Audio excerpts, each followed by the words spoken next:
Assalamualaikum warahmatullahi wabarakatuh.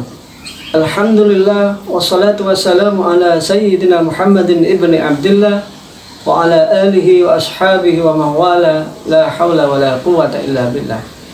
Hadirin kaum muslimin dimanapun anda berada, kita mengenal Syekh Abdul Qadir Al-Jilani, ulama besar, tokoh sufi yang karismanya sampai hari ini cukup dirasakan oleh kita.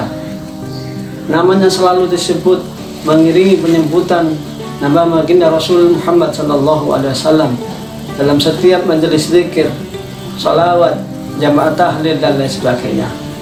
Pertanyaannya kemudian, mengapa Syekh Abdul Qadir Al-Jilani begitu memiliki karisma yang luar biasa?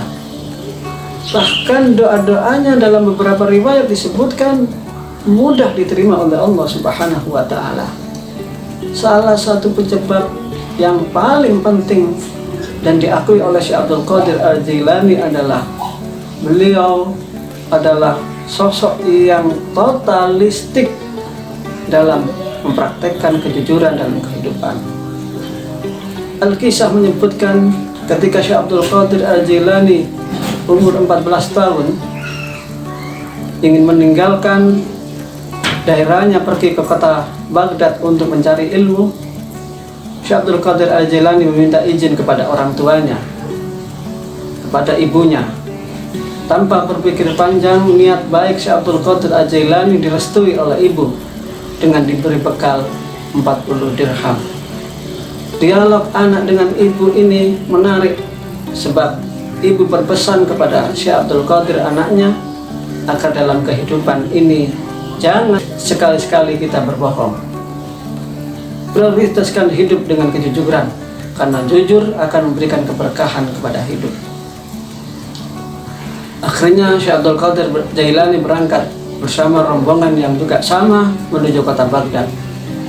Ternyata di tengah perjalanan, apa yang terjadi?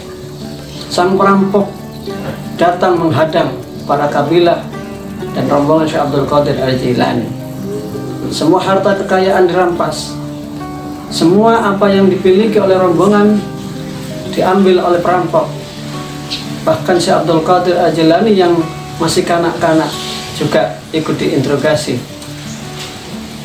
Menariknya, ketika Syekh Abdul Qadir ditanya tentang apa yang dibawa oleh Syekh Abdul Qadir, dengan polosnya Syekh Abdul Qadir menjawab kepada dua perampok yang menginterogasi bahwa dia membawa uang 40 dirham. Ternyata kejujuran yang dilakukan oleh Syekh Abdul Qadir Al-Jilani tidak menggerakkan para perampok itu mengambil uang. Bahkan dia menghiraukan, karena mungkin wajah dari Syekh Abdul Qadir itu adalah seorang anak yang polos, tidak menggambarkan sebagai anak orang-orang kaya. Akhirnya para perampok itu melaporkan hasil kekayaannya kepada pimpinannya dan menghitung berapa jumlah kekayaan yang dirampas, termasuk menceritakan perihal Syekh Abdul Qadir Al-Jilani. Ternyata pimpinan perampok itu tidak tertarik kepada hasil yang dimiliki, tapi lebih tertarik pada perihal Syekh Abdul Qadir Al-Jilani yang jujur, berkata apa adanya bahwa dia memiliki uang 40 dirham. Dan pimpinan perampok itu memerintahkan para anak buahnya untuk memanggil Syekh Abdul Qadir Al-Jilani. Dan akhirnya Syekh Abdul Qadir Al-Jilani menghadap dan mengatakan apa adanya, seperti yang ia katakan kepada dua perampok. Dengan begitu pimpinan perampok itu bertaubat. Kok bisa anak sekecil ini jujur kepada kita semua?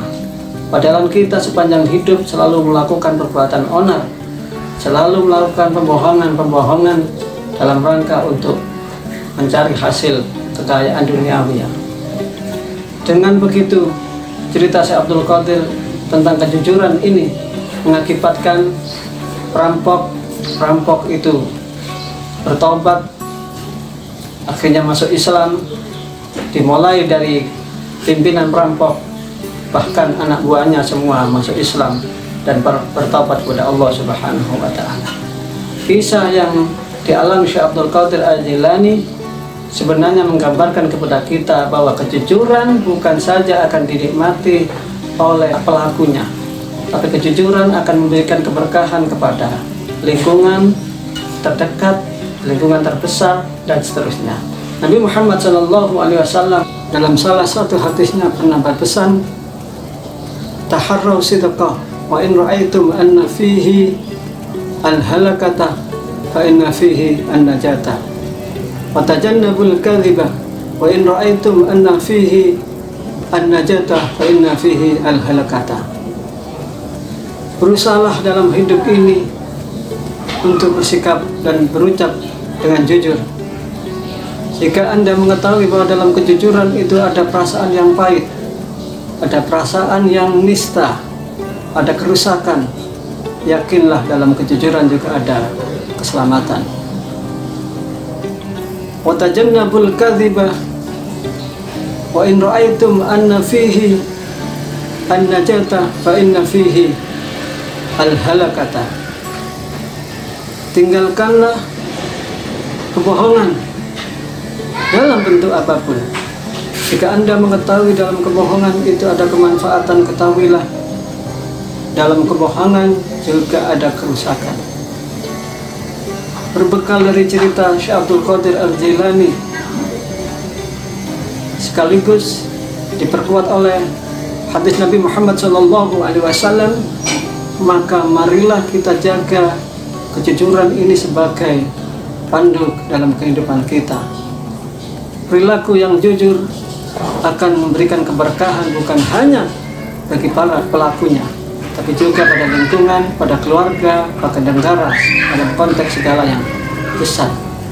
Pada momentum Ramadan 10 yang terakhir ini, marilah kita jaga kejujuran kepada Allah Subhanahu wa Ta'ala. Mari kita geser di dalam batin kita menjadi gerakan batin agar kita berusaha menjadi orang-orang yang jujur sebagaimana dipraktikkan oleh Syekh Abdul Qadir Al-Jilani radhiyallahu anhu. Maka belajar dari Syekh Abdul Qadir Al-Jilani, salah satu kunci orang dekat kepada Allah Subhanahu wa Ta'ala adalah dengan kejujuran. Semoga Allah terus memberikan kekuatan kepada kita untuk terus senantiasa istiqomah dalam kejujuran, baik ucapan maupun tindakan, sebab sekali lagi kejujuran akan mengantarkan kita selamat di dunia dan akhirat. Dan dengan kejujuran pula orang lain akan mendapat keberkahan dan kemanfaatan. Ihdinas siratal mustaqim, wallahu muwaffiq ila aqwamit thoriq. Assalamualaikum warahmatullahi wabarakatuh.